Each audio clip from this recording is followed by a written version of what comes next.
All right, guys. So I'm gonna try to make this little understanding as short as I can.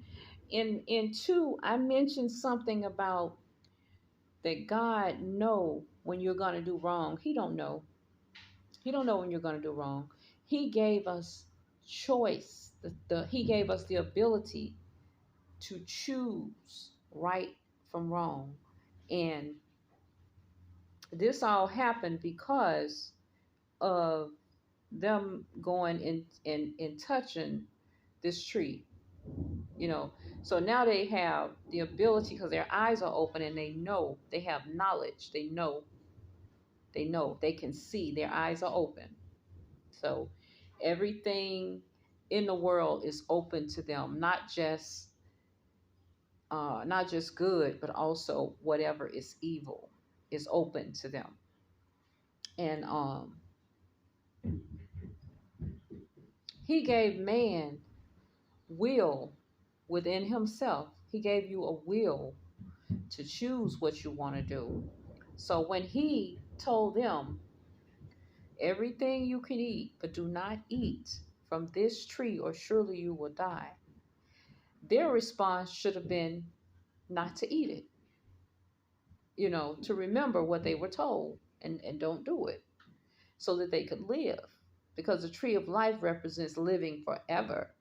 But now, have you touched this thing, you are going to die a short lived life because everything must die now. Everything dies because of that, what they did. Okay, so let's look at knowledge. It says, God knows all things. Looking at Job 21:22, then Psalms 139, 1 through 18. His understanding is beyond measure. Psalms 147:5. He knows the thoughts of our minds and the secrets of our hearts. He knows past events. He knows everything. The Bible also speaks often about human knowledge. Knowledge of God is the greatest knowledge, which is Proverbs 9 and 10, and is the chief duty of humankind. Our chief duty is to learn knowledge of God, Hosea 6 and 6.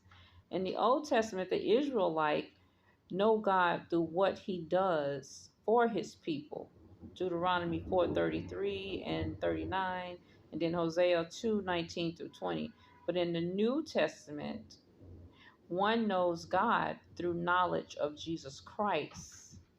Just John 8 and 19 and Colossians 2:2 through 3. The Apostle Paul closely connected knowledge to faith. Knowledge gives direction, conviction, and assurance of faith. Okay. So in the Garden of Eden, he said, when you eat from that tree, then you will have, he said, surely he casted them out. Because see, they knew a lot already because they're like in the image of God. So he didn't want things to be totally corrupt. So he said, I must cast them out. Okay, to a later date, right? So there's a few other things I'm going to be explaining to you, but it's having a little storm here. So let's see here. I think I wanted to speak to you about the tree and where it was planted in the Garden of Eden.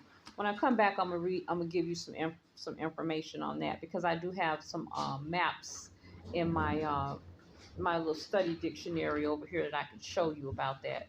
So I'm gonna come back in a minute and let the storm kind of pass over. Bye.